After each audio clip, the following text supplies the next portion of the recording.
আসসালামু আলাইকুম প্রিয় দর্শক। আমরা চাইলেই কিন্তু ঘরে বসে হালিম খেতে পারি, তাও আবার রেস্টুরেন্টের স্বাদে। আজ আমি তৈরি করে দেখাবো কিভাবে খুব সহজে ঘরে বসে গরুর মাংস দিয়ে হালিম তৈরি করা যায়। এর জন্য আমি একটি পাত্রে পানি গরম বসিয়ে দিচ্ছি। চুলোর জালটা অন করে দিচ্ছি ফুল স্পিডে। পানি বলক আসা পর্যন্ত অপেক্ষা করেছি। দেখুন আমার পানিটা বলক চলে এসেছে। এখন আমি এর সাথে 1 প্যাকেট হালিম মিক্স মিশিয়ে দিচ্ছি। আমি এখানে প্রাণের হালিম মিক্স নিয়েছি, আপনারা চাইলে যে কোনো ব্র্যান্ডেরটা নিতে পারেন। এই 1 প্যাকেটের ভিতর কিন্তু 2টা স্যাচেস থাকে, এর মধ্যে একটা হচ্ছে শস্য দানা আর একটা হচ্ছে মশলা।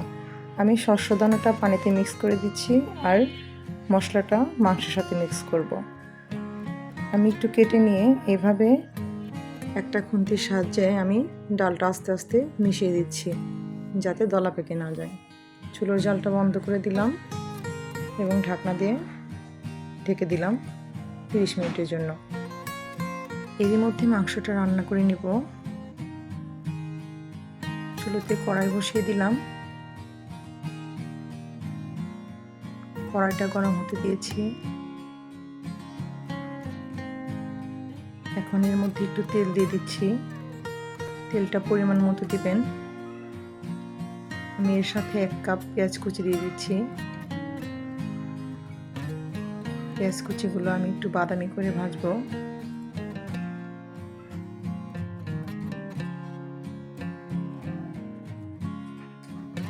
ভাজা পর্যন্ত একটু বারবার নাড়াচাড়া করতে হবে যাতে পেঁয়াজগুলো পুড়ে না যায়।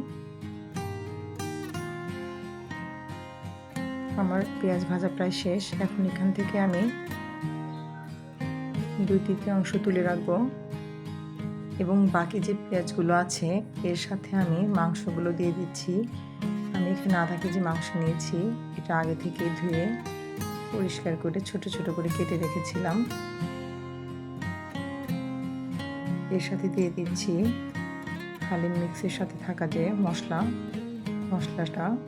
এর সাথে আমি এক্সট্রা কোনো মশলা দিচ্ছি না, শুধু পরিমাণ মতো লবণ দিয়ে দিচ্ছি মাংসটা রান্না হওয়ার জন্য। এখন আমি খুব ভালো করে মাংসটা কষিয়ে নিচ্ছি। 5 থেকে 7 মিনিট মাংসটা কষাতে হবে। কষানো হয়ে গেলে দেখবেন যে মাংসর গা থেকে তেলগুলো আলাদা হয়ে গেছে।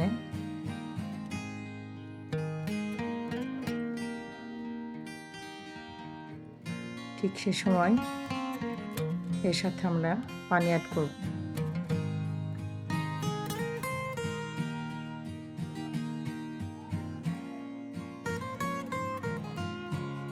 এখানে আর অল্প একটু পানি লাগবে মাংসটা সিদ্ধ হওয়ার জন্য, দিয়ে দিলাম।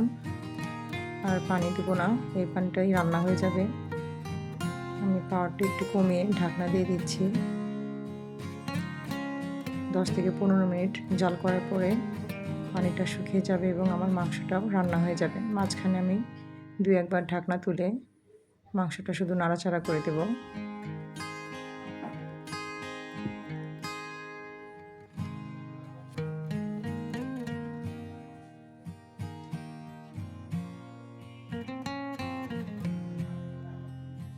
আমার মাংস রান্না প্রায় শেষের দিকে। দেখুন কি সুন্দর মাংসটা রান্না হয়ে গেছে।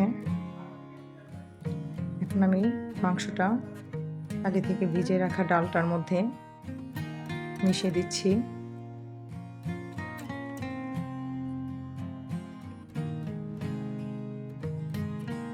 ডালটার সাথে মাংসটা সুন্দর করে মিশিয়ে দিচ্ছি। এখন এর সাথে আমি পরিমাণ মতো লবণ দিয়ে দিচ্ছি। খুব বেশি লবণ দিবেন না, প্রয়োজনে পরে আবার একটু দেবেন।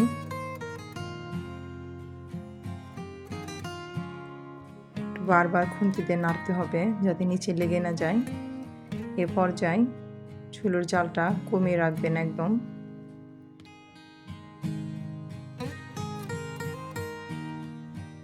আমার রান্না প্রায় শেষের দিকে। দেখুন একদম কি সুন্দর হয়েছে, খেতেও কিন্তু একদম রেস্টুরেন্টের মতোই হয়েছে।